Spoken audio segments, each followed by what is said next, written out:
우리 다 같이 시간이 됐으므로 9월 마지막 주 주일 예배를 예수님의 이름으로 시작하도록 하겠습니다.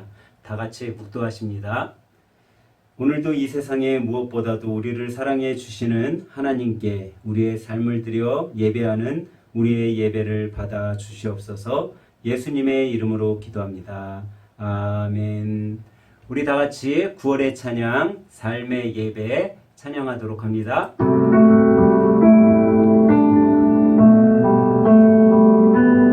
보여지는 예배 아닌 마음으로 드리는 예배, 노래하는 찬양보다 삶으로 고백되는 예배, 나의 위한 예배하니 주님 뜻을 향한 예배, 내 마음과 정성 다하여서 주 앞에 드려지는 예배,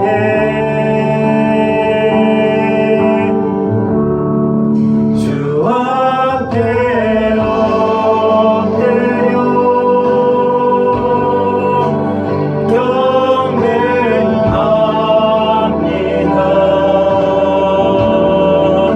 온전한 예배, 내 맘의 예배, 내 모든 것 받기 합당하신 분, 주 앞에 엎드려 예배합니다.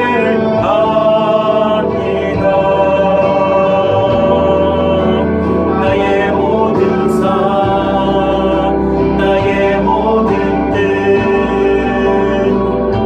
말씀 앞에 순종하는 삶의 예배 드리기 원하네.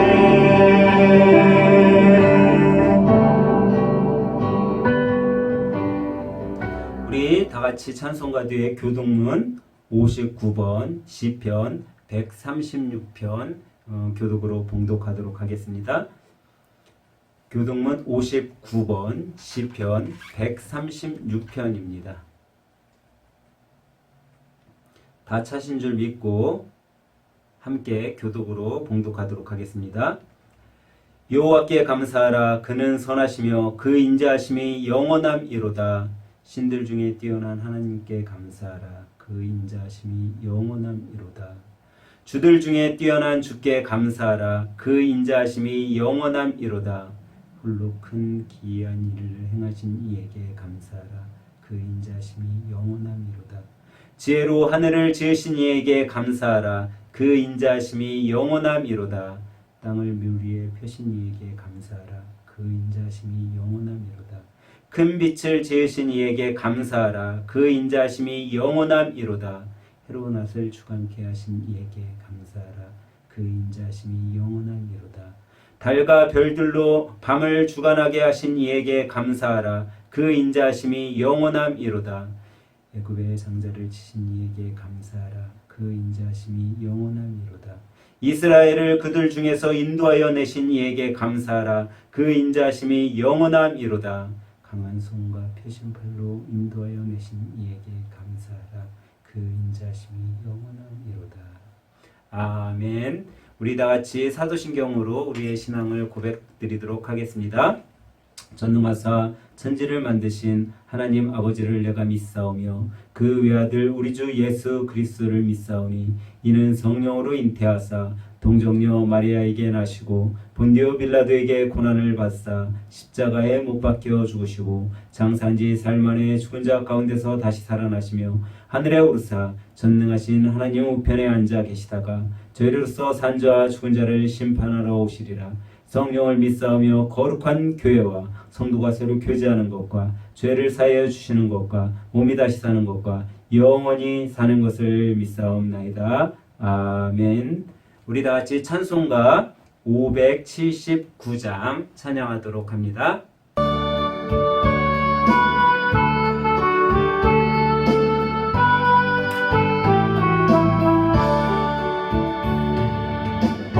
어머니의 넓은 사랑 귀하고도 귀하다.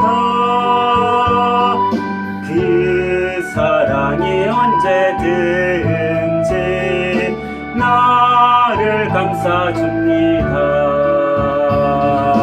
내가 울 때 어머니는 주께 기도드리고 내가 기뻐 웃을 때에 찬송 부르십니다. 아침 저녁 읽으시던 어머니의 성경책 손때 남은 구절마다 모습 본 듯합니다. 믿는 자는 누구든지 영생함을 얻으리. 들려주신 귀한 말씀 이제 힘이 됩니다. 홀로 누워 괴로울 때 헤매다가 지칠 때 부르시던 찬송 소리 귀에 살아옵니다. 반석에서 샘물 나고 황무지가 꽃피니 예수님과 동행하면 두려울 것 없어라. 온유하고 겸손하며 올바르고 굳세게 어머니의 뜻 받들어 보람있게 살리라. 풍파많은 세상에서 선한 싸움 싸우다 생명심에 흐르는 곳 길이 함께 살리라.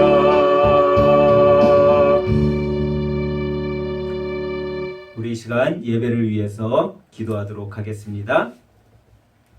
참 좋으신 하나님, 9월 넷째 주 마지막 제 주일을 맞아 이렇게 우리 믿음의 가정들이 각 처소에서 주님께 예배할 수 있도록 환경과 여건을 열어주신 주님을 찬양합니다.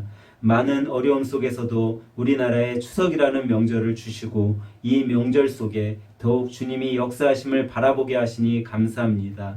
비록 국가적 어려움과 재난의 시기를 보내고 있지만 우리 가족 모두가 더욱 이 시기를 지혜롭게 이겨나가므로 어려움 속에서 더욱 기쁨이 넘치고 감사가 넘치도록 인도해 주시옵소서. 오늘도 하나님의 말씀을 사모한 가운데 나왔습니다. 주님 귀한 말씀으로 이번 추석 명절 기간을 보낼 수 있게 힘을 주시고 주님의 말씀을 의지함으로 더욱 담대한 가운데 명절에 주님을 믿지 않는 사람들에게 주님과 천국 복음을 전할 수 있도록 힘을 주시옵소서. 이 시간 믿음의 가족들의 기도에 응답해 주시고 더욱 주님과 깊은 교제의 끈이 이어갈 수 있도록 하나님께서 하늘샘 공동체를 인도하여 주시옵소서. 오늘도 모든 예배를 통해 주님의 사랑을 알아가길 원합니다. 주님 말씀 가운데 주님의 사랑을 깊이 깨닫고 돌아가도록 인도하여 주시옵소서. 예배의 모든 것을 주님께 부탁드리오며 이 모든 말씀 예수님의 이름으로 기도드리옵나이다. 아멘.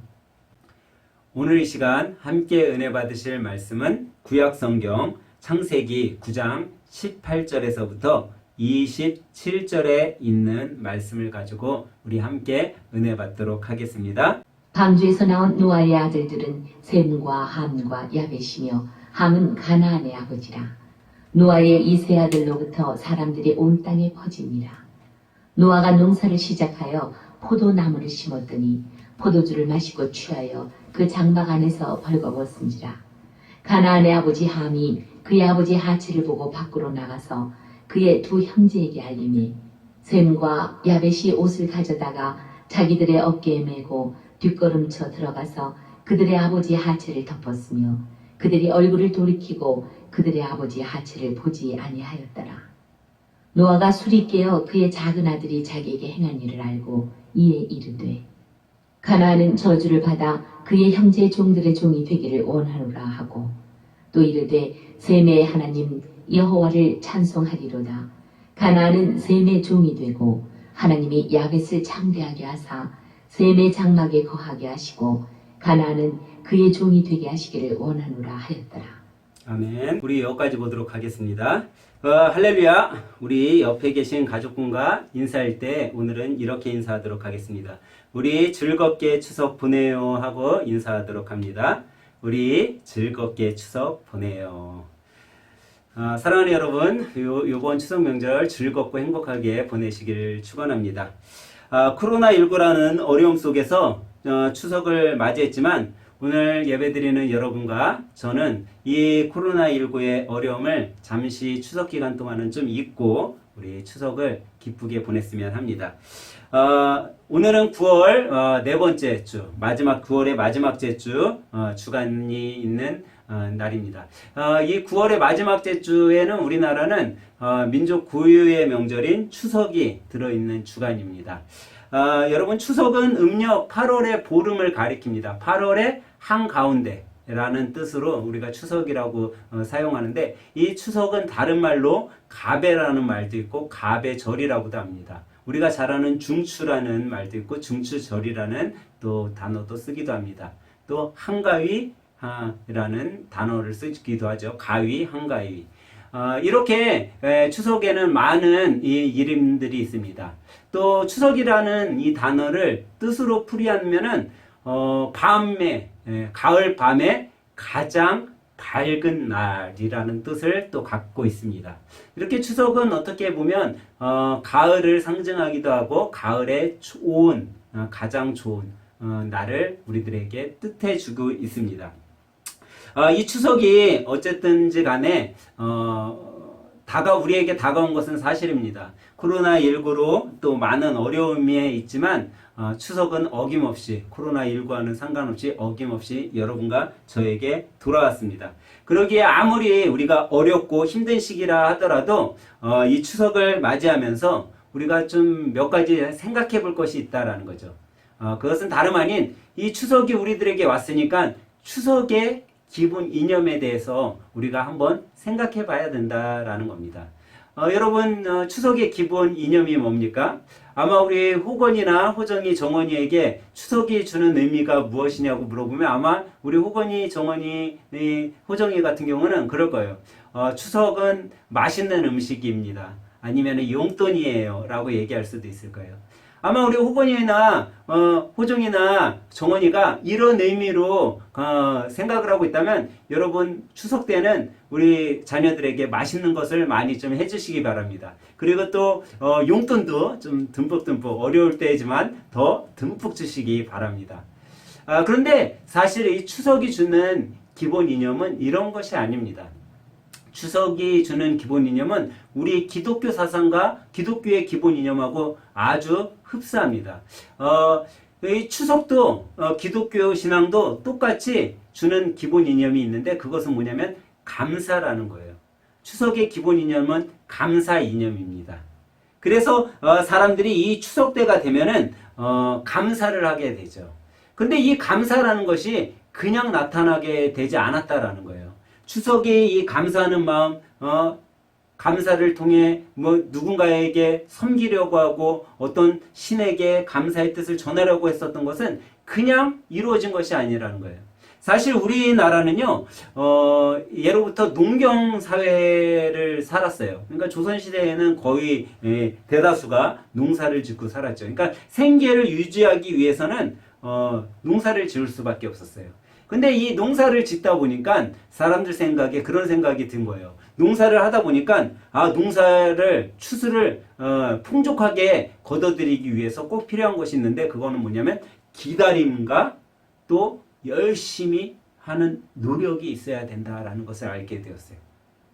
그래서 사람들은 씨를 뿌려놓고 기다렸죠. 부지런히 또 노력을 했죠. 그런데 사람들의 이 부지런함과 인내와 노력만으로 좋은 추수를 거둘 수 없음을 농사를 지으면서 깨닫게 됐어요. 여기에는 뭐가 따라오죠? 이것만으로 되지 않는다라는 거예요. 씨를 뿌린 사람의 경건한 삶이 따라와야 된다라고 생각을 했어요. 씨를 뿌린 자가 경건하지 않으면 추수는 할 수 없다라는 거예요. 논밭에 씨를 뿌린 것들이 과실을 잘 맺지 못한다라는 거예요. 왜 그런 생각을 했을까요?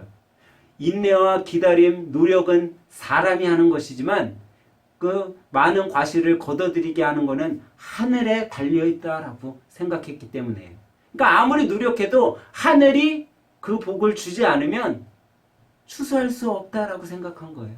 그렇기 때문에 그들은 가을이 돼서 추수하게 되면요 꼭 감사를 지냈어요.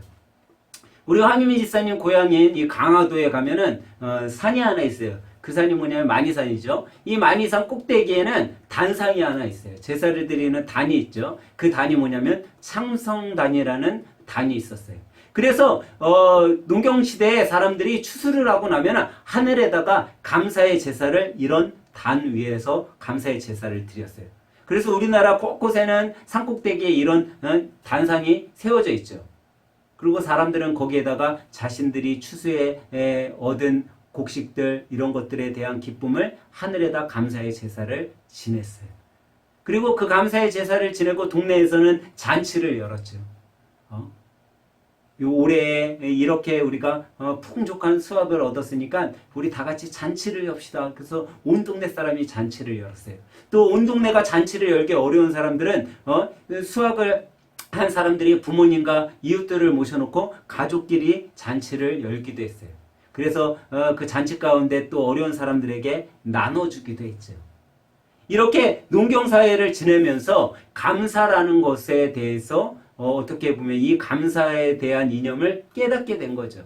그래서 추석에는 이 감사의 이념이 기본 이념으로 따라오게 되었어요. 그런데 이렇게 추수를 한 것에 대해서 감사를 지내면서 살 때 사람들이 감사를 누구에게 지내냐면 부모님과 이웃, 어른들에게 주로 감사했다라는 거예요. 근데 이렇게 부모님과 이웃들에게 감사하게 된 몇 가지 이유가 있어요. 그것이 뭐냐면 첫 번째로 왜 부모님과 이웃에게 감사했냐면 자기들이 지금 살 수 있게 된 것이 부모님과 이웃 어른들에 의해서 이렇게 살 수 있게 되었다라고 생각했기 때문에 감사를 드렸던 거예요. 사실 우리 신앙인들은 예수님을 알고 하나님을 섬기면서 살고 있기 때문에 우리가 감사할 일이 있으면 하나님 앞에 감사를 하잖아요. 근데 하나님을 모르는 사람들은 자신들이 살 수 있게 된 것이 누구 때문이다라고 생각했냐면 부모와 주위에 있는 어른들 때문에 자기가 살 수 있게 되었다라고 생각했기 때문에 부모와 이웃 어른들을 섬기면서 감사의 삶을 지냈었던 거예요.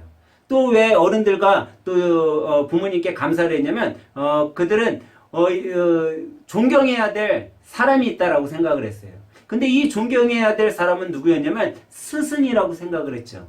근데 이 조선시대만 해도 양반집 자제들은 어디 가서 공부를 배웠죠? 서당에 가고 훈장 선생님들한테 공부를 배웠어요. 근데 양반집 자제가 아니고서는 다 누구에게 배웠어요? 부모님이 스승이 되었던 거예요.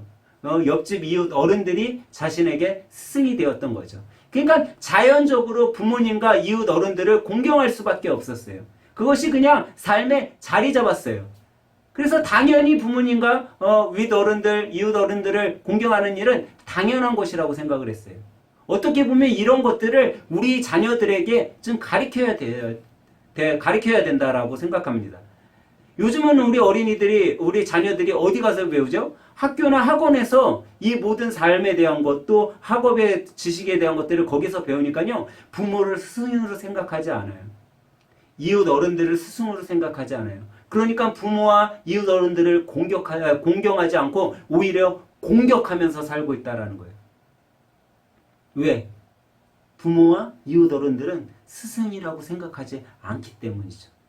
그렇기 때문에 우리는요, 어떻게 보면 우리 자녀들이 부모가 가장 좋은 스승이고, 우리 이웃에 있는 어른들이 나에게 더 많은 것들을 가르쳐주는 스승이 될 수 있다는 것들을 우리는 스스로 가르쳐줘야 돼요. 그래서 제가 종종 그러잖아요. 여러분 엘리베이터 타면 누가 타든지 간에 먼저 인사하세요 라고 가르쳐 드렸잖아요. 그 인사하는 것도요, 어떻게 보면 아주 작은 가르침이에요. 내가 이웃을 섬기는 거죠. 또 왜 부모님과 이웃 어른들에게 감사를 표하고 공경을 했냐면, 이 조선시대나 이 농경시대만 해도 가장 중요한 것이 뭐였겠어요? 생계를 유지하기 위해서 토지였어요. 농사를 지으려면 토지가 있어야 되잖아요. 근데 이 토지를 누가 물려줬어요? 부모님이 자식에게 물려줬어요. 그래서 부모님이 토지를 많이 소유하고 있는 가정에 태어난 자식들은 부모님이 많은 토지를 갖고 있기 때문에 그 토지로 인해서 자기도 편안하고 안정되게 살 수 있다라고 생각했기 때문에 부모님에게 공경했던 거예요. 부모님에게 감사했었던 거죠. 그런데 여러분, 이 부모님에 대해서 또 이웃 어른에 대해서 우리가 감사해야 되는 것은 사실 옳고 바른 거죠. 근데 여기에 한계점이 있다라는 거예요. 만약 여러분이 그토록 감사하고 공경하고 싶은 부모님이 이 세상에서의 삶을 다하고 떠났다라면 여러분 과연 누구에게 감사할 거냐는 거예요. 누가 여러분들이 이 공경하는 그것을 받아서 사용하냐라는 거죠. 그렇기 때문에 우리는요, 부모님이 살아있을 때 공경해 드려야 되는 거예요. 살아있을 때 감사해 드려야 되는 거예요. 아무리 맛있는 음식, 아무리 좋은 물건을 우리가 준비하고 있다 하더라도 부모님이 죽고 없으면 그 음식을 먹을 사람, 그 물건을 사용할 사람은 없다라는 거예요. 그런데 이런 한계점에 어떤 것들이 이제 가미되었냐면, 이런 한계점을 이 믿지 않는 사람들도 뭔가로 인해서 이것을 한계를 뛰어넘고 싶어가지고 그곳에다가 무속적인 거, 또 어떻게 보면 주술적인 부분들을 가미시켰어요. 그래가지고 그 주술적이고 무속적인 것들을 가미해서 뭐를 만들었어요? 제사의식이라는 것을 만들었어요. 여러분, 부모가 죽으면요, 어떠한 것도 다시 돌아와서 먹을 수 없어요. 어떠한 좋은 것도 사용할 수 없어요. 이런 주술적인 것들을 넣어가지고 만든 것들이 기복신앙인데, 이 기복신앙이 타락되기 시작되었다라는 거죠. 아마도 올 추석에 이제 온 가족이 모였을 때 제사를 지내는 가족들도 있을 거예요. 아마 기독교 신앙을 갖고 있는 분들은 이 제사의 문제로 인해서 부딪히기도 할 거예요. 그리고 그분들은 그러죠. 교회는 조상도 섬기지 않고 절도 하지 않지 않냐. 나는 그래서 교회 나가기 싫다. 그리고 너희들은 조상을 섬기지도 않지 않냐. 부모가 죽었으면 부모가 죽었어도 부모인데 공경하지 않는 그런 것들이 어디냐라고 하면서 또 우리하고 부딪힐 거예요. 그런데 우리는 이런 어려움과 문제 속에 있더라도 확실하게 우리의 아는 것들을 표현할 줄 알아야 돼요. 분명히 우리는 알고 있어요. 돌아가신 조상은 아무것도 할 수 없다라는 거예요. 사실 공경하고 마음속으로 돌아가신 분을 새기고 그분의 깊은 뜻을 기리는 일은 중요하죠. 그런 것은 우리가 마땅히 해야 되는 거죠. 그런데 죽고 난 다음에는 없다라는 거예요. 그래서 죽은 사람이 중요한 것이 아니라 살아있는 현재 사람이 중요하다라는 거예요. 만약 부모님이 돌아가시고 없다면 우리 이웃 가운데 아니면 우리 친척 중에 살아있는 어른들을 부모님을 대하듯이 대해야 되는 거예요. 성심성의껏 대해야 되는 거예요. 그게 더 중요하다라는 거죠. 그런데 여러분, 세상 사람들은 어때요? 살아계실 때는 문전박대하고 구박하고 그러다가 이제 부모님이 돌아가시니까 장례식은 어떻게 치러요? 아주 거창하게 치러요. 제사 때가 되면 상다리가 부러지도록 제사상을 차려요. 저는 처음에 그것이 이해가 안 됐어요. 야, 죽으면은 다 끝인데 왜 저렇게 죽은 그 사람을 놓고선 저렇게 애를 쓰고 그럴까? 근데 그 이유를요, 제가 찾지 못하다가 한 책을 통해서 그 이유를 알게 되었어요. 여러분 혹시 죽은 조상에게 그렇게 열성을 다해서 제사를 지내고 그런 것을 왜 하는지 아세요, 여러분? 제가 읽은 책에 그렇게 나오는 거예요. 살아있는 부모는 무능하다라는 거예요. 자기를 어떻게 도와주지도 못하고 자기에게 힘이 되어주지도 못하고 무능한데 죽어서 이 부모가 귀신이 되니까 그 무능했던 부모가 아주 능력자가 되었다라는 거예요. 귀신이 돼서 나를 좀 잘 살게 좀 도와달라는 거예요. 나에게 복을 좀 갖다 달라는 거죠. 여러분 이게 얼마나 나쁜 생각이에요. 얼마나 이기적인 생각이에요. 살아있는 부모는 능력이 없기에 문전박대하다가 구박하다가 이제 부모가 죽어서 능력이 있는 것 같으니까 그 능력이 귀신에게는 상다리가 부러지도록 제사상을 차려드린다라는 거죠. 근데 여기에는요 무엇이 의미되어 있어요? 자기가 축복받기 위한 이기적인 생각이 내포되어 있는 거예요. 죽은 부모를 위해서 제사상을 차리는 것이 아니라 자기가 복받기 위해서. 근데 여러분 제가 만약 죽어서 정말 귀신이 된다면 나는 그런 자식은 어떻게 하겠어요? 그런 자식이 차려놓은 제사밥 먹고 싶겠어요? 나는 더 혼내겠어요. 그래 너 나 살아있을 때 그렇게 구박했지. 너는 평생 한번 고생 좀 해봐라. 그렇게 하지 않겠어요? 근데 세상 사람들은요 그렇게 어리석다라는 거예요. 여러분 죽고 나면은 아무 힘이 없음을 여러분 믿으시기 바랍니다. 귀신은요 우리 부모가 죽어서 귀신이 되는 게 아니라 사단 마귀의 졸개들이 귀신인 거예요. 그 귀신들은 주님 오시는 날 다 지옥 불구덩 속에 빠질 존재들이라는 거예요. 여러분 죽으면 끝입니다. 그렇기 때문에 우리는요 살아있을 때 부모님에게 공경해야 되는 거예요. 살아있는 부모에게 잘해야지 축복받는 거예요. 그래서 에베소서 6장 1, 2절에 보면 내 아버지와 어미를 공경하라. 이것은 약속 있는 첫 계명이니 이로써 내가 잘되고 땅에서 장수하리라 라고 말씀하고 있어요. 여러분 살아있는 부모에게 잘해야 된다라는 거예요. 여러분 세상 사람들이 죽은 후에 귀신된 그 부모에게 제사상을 차리는 이유가 뭐라고 그랬어요? 제가 복 받으려고 차린다라고 그랬잖아요. 잘 되고 싶어서. 그런데 성경은요 그렇지 않다라는 거예요. 살아있는 부모에게 잘하는 자는 복받고 장수한다라고 하나님께서 약속해 주셨어요. 그러니 얼마나 쉬워요. 살아있는 부모에게 여러분 잘하시기 바랍니다. 그리고 혹시 부모님이 돌아가신 분이 있다면 제가 그랬잖아요. 친척이나 주위에 있는 어른들 중에 살아계신 분에게 잘하시길 바랍니다. 그러면 하나님께서 이 성경을 통해 약속해 주신 그 복이, 그 형통함이, 그 장수함이 여러분과 저의 삶 가운데 차고 넘치게 될 것이. 그거를 하나님께서는 약속해 주셨다라는 거죠. 여러분 하나님께서는 분명히 부모에게 공경하라고 했어요. 근데 이 공경하라고 한 것이 뭐라고 그랬어요? 첫 계명이라고 그랬어요. 계명은 지켜도 되고 안 지켜도 되는 것이 아니라 꼭 지켜야 되는 게 계명인 것이에요. 그렇기 때문에 우리는요 부모님을 공경하고 위도른을 공경하는 것을 꼭 지켜야 되는 거예요. 이 추석에는 더욱더 우리 부모님들을 공경하시길 주님의 이름으로 축원합니다. 여러분 우리가 이렇게 생활하다 보면은 그런 적이 있어요. 부모님을 내가 사랑해야지 공경해야지 하면서 이상하게 부모님께 옳고 그름을 막 따지려고 해요.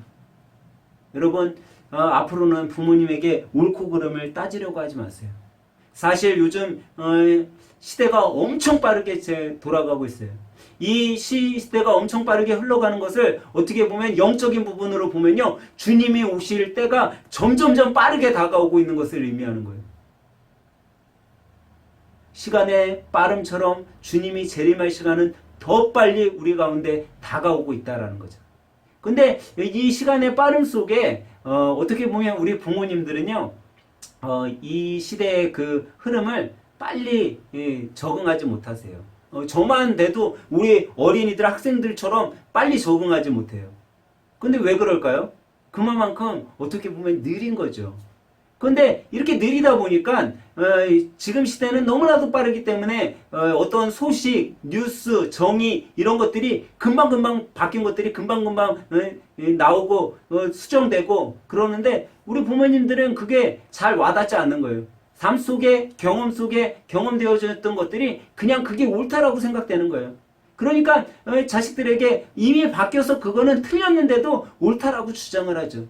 그런데 그때 여러분 아무리 여러분들이 알고 있는 지식이 옳다 하더라도 부모님이 정말 틀린 답을 대더라도 너무 옳고 그름을 따지지 마시기 바랍니다. 그냥 부모님이 그렇다라고 얘기하면 그냥 인정해 주시기 바래요. 그것이 오히려 더 자식된 도리로서 부모를 섬기는 일임을 여러분 깨닫기 바랍니다. 그런데 여러분 우리는 그렇게 생각을 해요.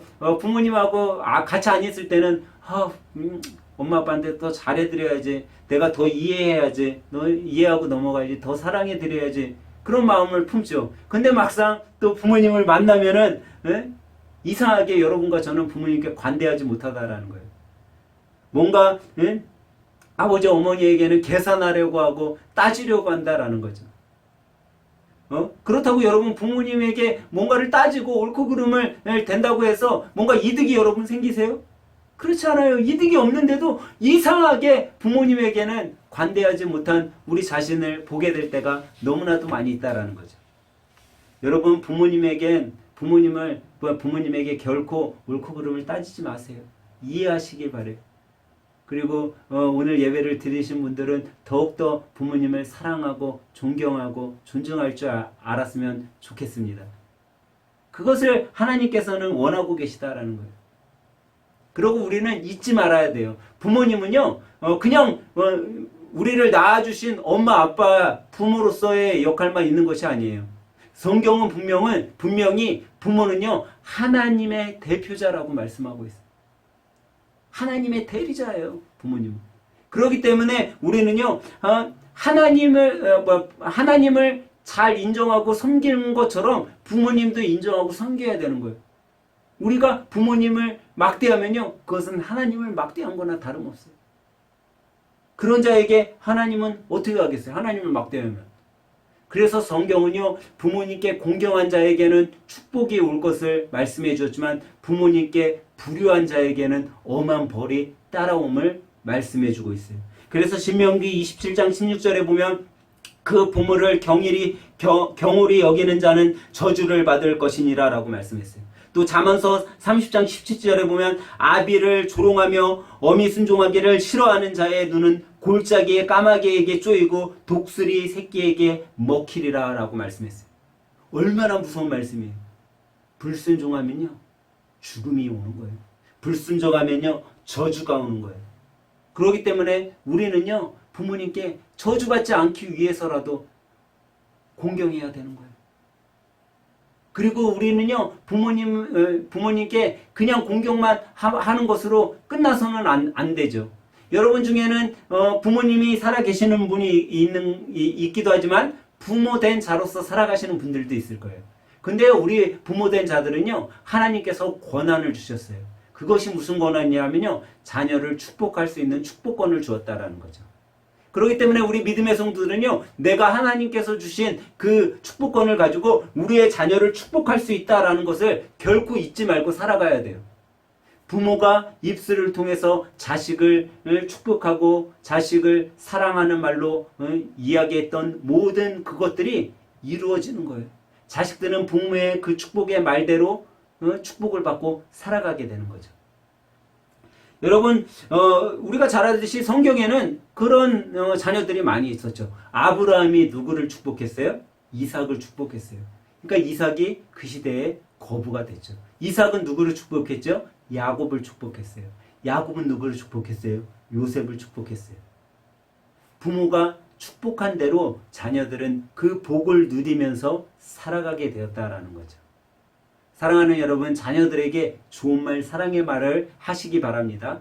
그렇지 않으면요, 자녀들에게 나쁜 말을 하면 우리 자녀들이요, 나쁘게 되는 거예요.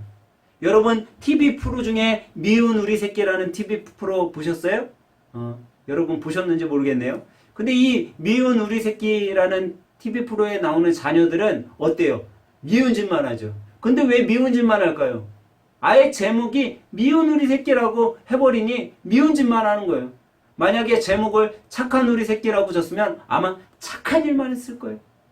근데 제목을 미운 우리 새끼라고 했으니 앞으로도 더 그 자녀들은요, 더 미운 짓만 할 거예요.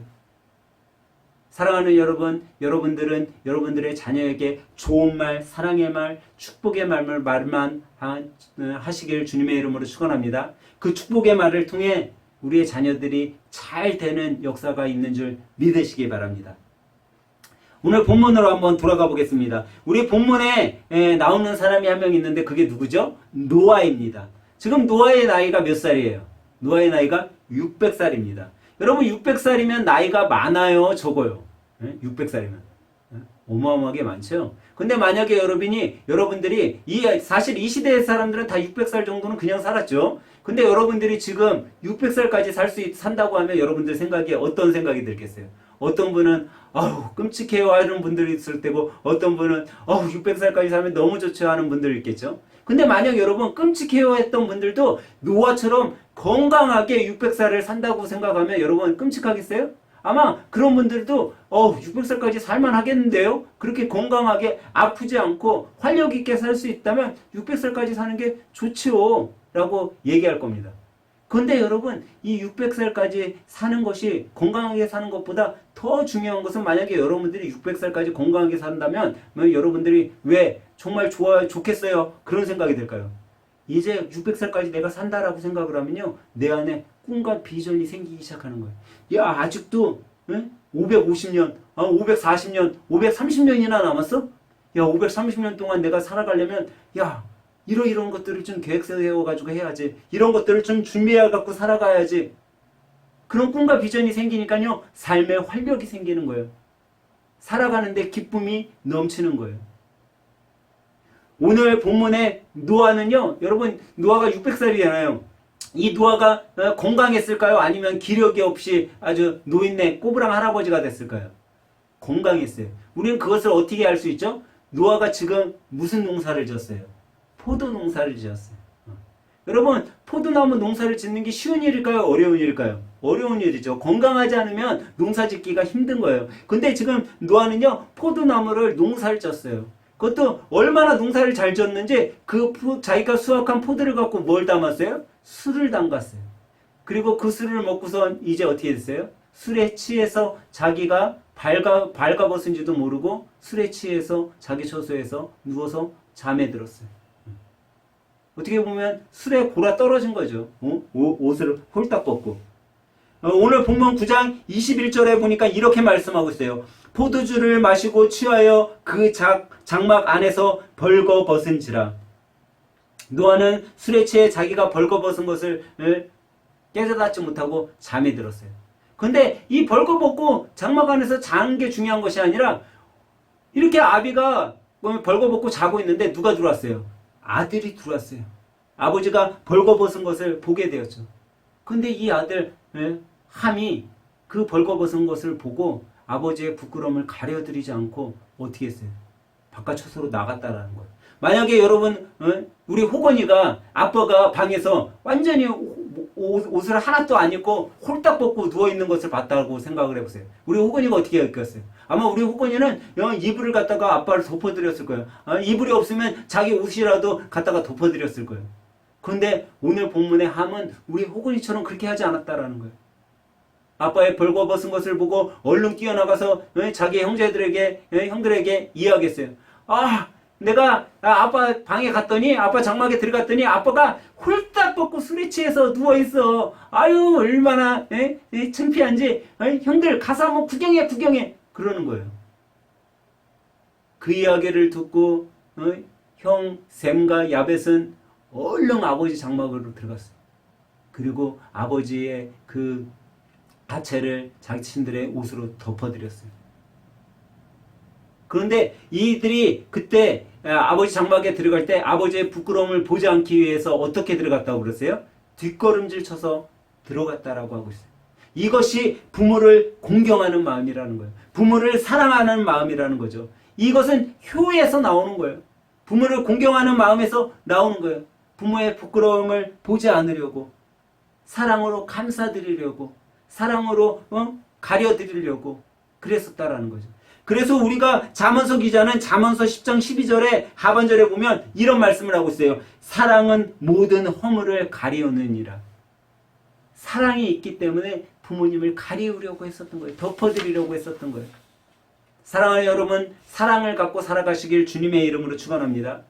잠언 기자만 얘기한 것이 아니에요. 베드로 사도도요. 베드로전서 4장 8절에 사랑은 허다한 죄를 덮는다라고 얘기하고 있어요. 사랑은 죄를 덮어줘요. 실수해서 죄를 범한 것들을 우리가 사랑의 마음을 품으면요, 그 죄를 감싸주고 덮어줄 수 있는 거예요. 아니, 사랑은요, 죄를 덮을 뿐만 아니라 아예 없애주는 거예요. 아예 보이지 않게 해주는 거예요.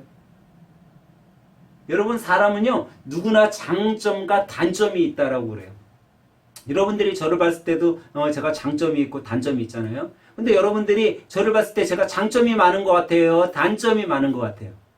만약에 여러분들 중에 제가 장점이 많다라고 생각하시는 분들은 아마 저를 사랑해 주시는 거예요. 근데 여러분들 마음속에 우리 목사님은 단점이 많아 그러시는 분들이 있으면 저를 사랑하는 것이 아니라 목사님을 나는 미워하고 있어, 그런 분이에요. 우리 김경희 이사님 연애 결혼하셨어요? 예. 연애 결혼했기 때문에 결혼하셨겠죠. 연애를 하다 보면요, 내가 사랑하는 사람, 이 사랑하는 사람의 뭐만 보여요? 단점이 많이 보여요? 장점이 많이 보여요? 장점만 보이는 거예요, 연애할 때는. 예. 단점도 장점으로 보이는 거예요. 그래갖고 이 장점만 너무나 많이 보여가지고 이제 사랑해서 결혼을 했어요. 결혼해갖고 살다 보니까 이제 뭐만 보여요? 장점이 보이는 것이 아니라 단점만 보이기 시작해요. 왜 단점만 보일까요? 사랑이 식었기 때문에. 사랑이 점점 없어져 가고 있기 때문에. 만약 여러분 옆에 있는 남편이 아니면 옆에 있는 아내가 장점보다 단점이 많이 보면요, 얼른 마음을 고쳐먹기 바래요. 아, 내가 지금 내 아내를, 내 남편을 사랑하는 마음이 식어져 가고 있구나. 사랑하는 마음이 없어져 가고 있구나. 얼른 마음을 고쳐먹기 바래요. 그리고 사랑의 마음을 다시 마음속에 풍족하게 갖길 바라세요.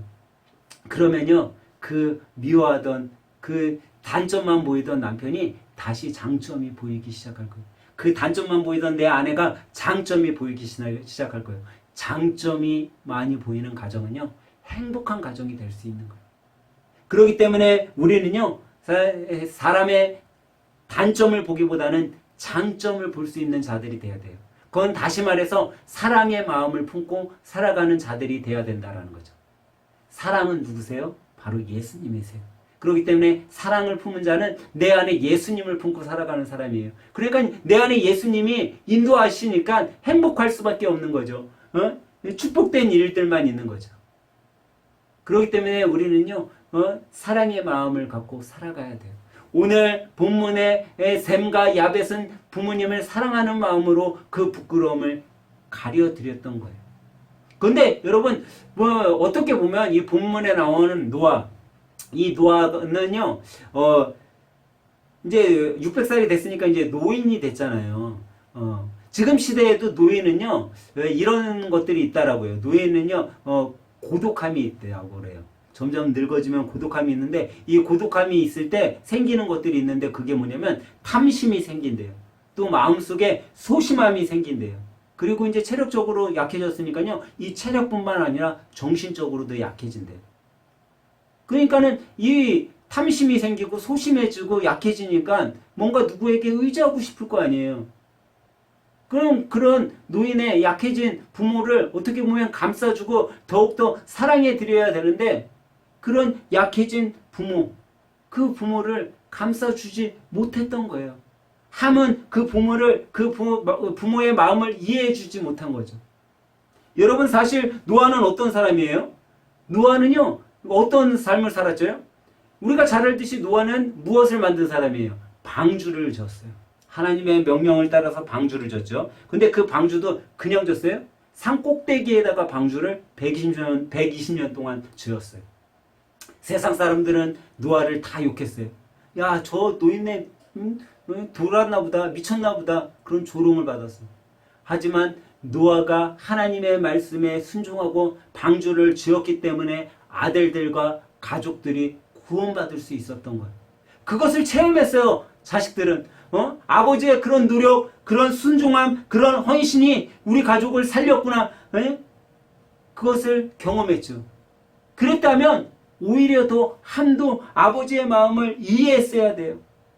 진정한 효를 아버지에게 나타내 주었어야 돼요. 그런데 그러지 못했다라는 거예요. 사랑하는 여러분, 우리는요 부모님의 마음을 이해하는 자들이 돼야 돼요. 부모님의 마음을 이해하면요 부모님은 우리보다 더 큰 사랑으로 우리를 품어주신다라는 거예요. 여러분, 부모에게는 무엇이 있다고 그랬어요? 축복권이 있다라고 그랬어요. 그래서 이제 이 노아가 잠에서 깨어났어요. 잠에서 깨어나고 그 되어진 일들을 다 알게 되었어요. 그리고 부모로서 축복권으로 축복을 하기 시작을 했어요. 근데 부모로서 축복만 한 것이 아니에요. 저주도 했어요. 부모의 입에서 나오는 대로 됐어요. 함에게는 뭐라고 얘기했어요? 함, 너는 형들의 뭐가 되라? 종이 되라고 그랬어요. 그리고 셈에게는 하나님 여호와를 찬송하리로다 라고 얘기했어요. 셈의 하나님이라고 이름을 붙여주었어요. 야벳에게도 축복해줬어요. 창대케 되는 축복을 해주었어요. 아버지의 말대로 다 이루어졌어요. 여러분, 부모에게는 이런 축복권이 있다라는 거죠. 사랑하는 할생교회 성도 여러분, 이 즐거운 중추절에 여러분 복받기를 원하십니까? 여러분 잘되고 행복하기를 원하십니까? 그러면요 다른 것이 아니에요. 부모님을 공경해 드리기를 원해요. 부모님께 감사하기를 원해요. 부모님은 누구와 똑같다고요? 하나님과 똑같아요. 그렇기 때문에 우리가 부모님을 공경하고 부모님께 감사하듯 하나님을 공경하고 하나님께 감사하면 여러분과 저의 삶 속에 축복만 깃드는 거예요. 형통함만 깃드는 거예요. 그리고 우리가 이 추석에 더욱더 효도함으로 살아가야 됨을 여러분 믿으시기 바랍니다. 부모에게 추석에만 꼭 효도하는 것은 아니지만 이 추석을 맞아서 더 효도하시길 바라요. 최선을 다해 보시길 바라요. 부모님에게 잘 못해드린 것들이 있다면 한번 가서 용서도 구하고 부모님에게 더 큰 사랑으로 안아드리고 앞으로 더 자식된 자로서 도리를 다 함으로 한번 살아가 보시길 주님 여러분 바랍니다. 그러면 하나님께서는요 분명히 우리들에게 약속해 주신 그 하나님의 사랑과 은혜와 축복을 우리들에게 주신다라는 것. 이 추석에 여러분 그런 하나님의 사랑을 받길 원하십니까? 그러면 한번 부모님들을 공경해 보시길 바라요. 그것을 삶 가운데 행해 보시길 바라요. 그러면 분명 주님께서 약속하신 그 은혜와 축복을 여러분과 저의 삶 가운데 주실 것입니다. 이번 한 주 살아가실 때 또 명절 기간을 보내실 때 주님께서 주신 그 말씀을 기억함으로 또 그 말씀 가운데 주님께서 약속해 주신 그 축복을 기억함으로 이번 한 주 이 명절 기간을 보람되고 알차고 행복하게 또 사랑을 실천하면서 살아가시는 여러분과 저가 되길 주님의 이름으로 간절히 소망합니다. 기도하겠습니다. 우리 민족과 가족을 사랑하셔서 올해도 어김없이 명절 속에 온 가족이 감사의 시간을 보낼 수 있도록 인도해 주신 주님 감사합니다. 이번 명절 속에는 더욱 우리 부모님들을 돌아보게 하시니 감사합니다. 명절을 통해 부모님뿐 아니라 이웃도 돌아보게 하시니 감사합니다. 비록 국가적 재난 속에 마음 편하게 명절을 보낼 수 없지만 이럴 때일수록 진정한 효와 감사의 마음을 전할 수 있는 시간을 가질 수 있도록 인도해 주시옵소서. 특별히 어려움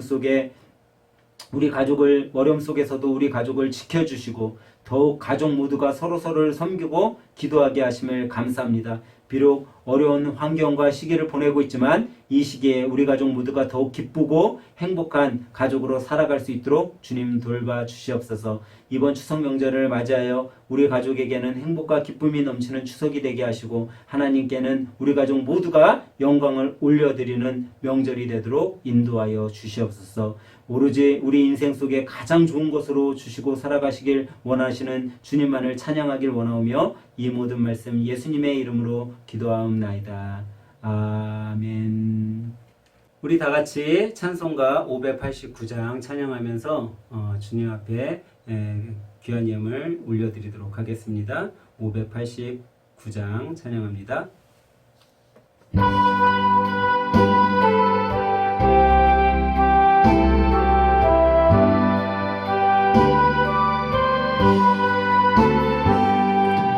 넓은 들에 익은 곡식 방울 물결 되치며 어디든지 태양 빛의 향기 진동하도다. 무르 익은 조곡식은 나슬게 달에는데 때가 지나가기 전에 어서 추수합시다. 추수할 것 많은 때에 일꾼 매우 적으니 열심히 있는 일꾼들을 어여 보내주소서.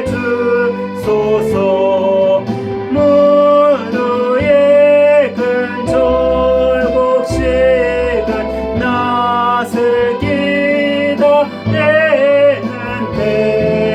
때가 지나가기 전에 어서 추수합시다. 먼동 될 때 일어나서 일찍들에 나가 황혼 때가 되기까지 추수하게 하소서. 무르익은 조곡식은 낫을 기다리는데 때가 지나가기 전에 어서 추수합시다. 포도들인 모든 날곡 전부 참고 들이노. 주가 베풀 잔치자리 우리 참여하겠네. 무르익은 조곡식은 낫을 기다리는데 기까지 나가기 전에 어서 추수합시다.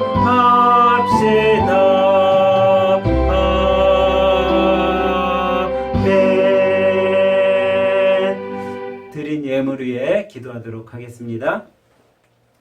참 좋은 것으로 날마다 우리들에게 좋은 것을 부어주시고 채워주신 주님, 주님의 사랑과 은혜에 감사 영광을 드립니다. 주님께서 우리들에게 여러 가지 것들로 채워주셨기에 그 것들을 경험하고 또 누리면서 사는 삶 속에 감사함으로 또 주님의 것을 구별하여 드립니다. 또 감사해야 하는 마음으로 감사의 예물을 드립니다.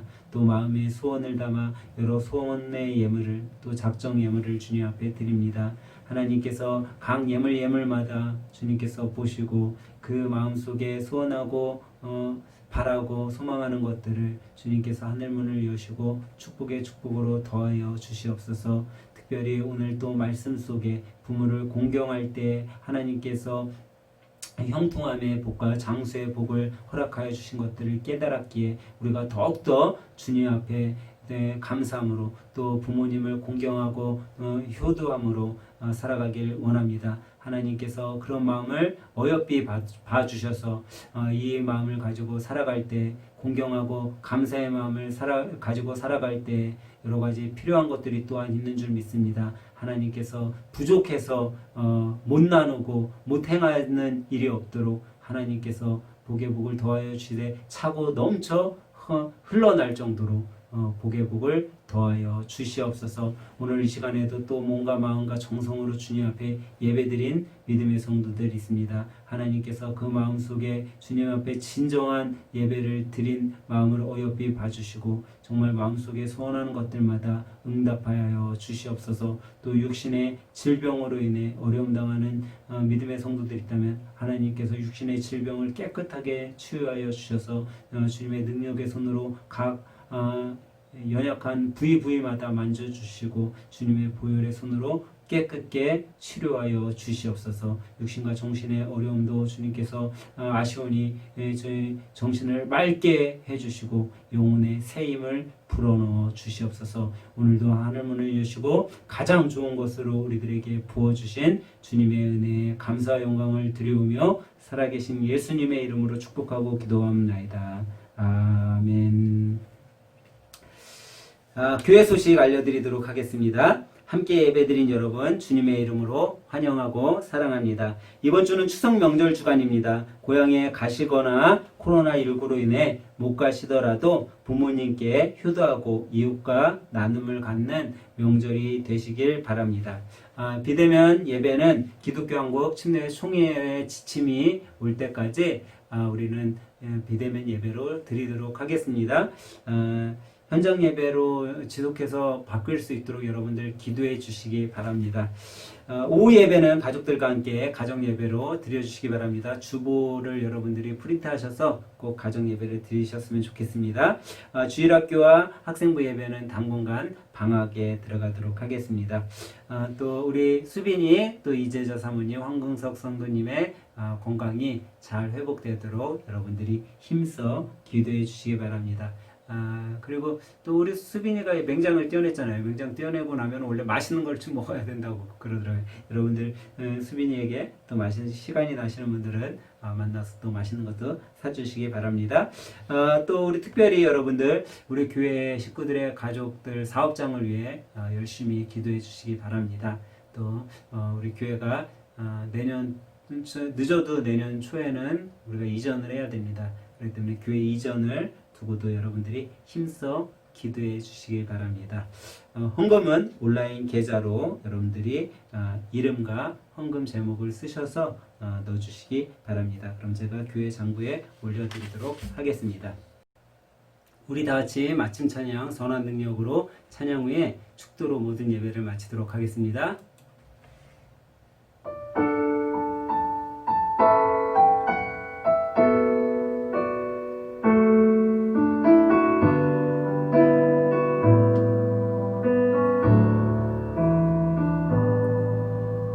선한 능력으로 안으시네 그 크신 팔로 날 붙드시네 절망 속에도 흔들리지 않고 사랑하는 주 얼굴 구하리 주 선한 능력으로 안으시네 선한 능력으로 안으시네 그 크신 팔로 날 붙드시네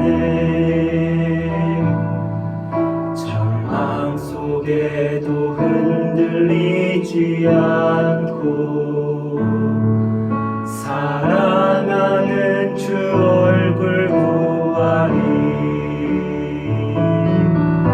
선한 능력으로 일어서리 주만의 징벌이 믿음으로 우리 고대하네 주 오실 그날 영광의 새날을 맞이하리. 기도하십니다. 이제는 우리 구주 예수 그리스도의 은혜와 아버지 하나님의 극진하신 사랑하심과 성령님의 감화 감동하시며 우리 가운데 함께 교제하심이 기도하시겠습니다. 이제는 우리 구주 예수 그리스도의 은혜와 아버지 하나님의 극진하신 사랑하심과 성령님의 감화 감동하시며 우리 가운데 항상 함께 내주하심이 오늘 부모님을 공경함으로 진정한 효요를 행하기를 원하며 주님 앞에 간절한 가운데 머리 숙인 믿음의 성도들 머리 위에 주님께서 맡겨주신 자녀와 일터와 직장과 사업장 위에 예수님의 피로 세워주신 하늘샘 교회 위에 이제로부터 영원토록 함께 계실지어다. 아멘.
say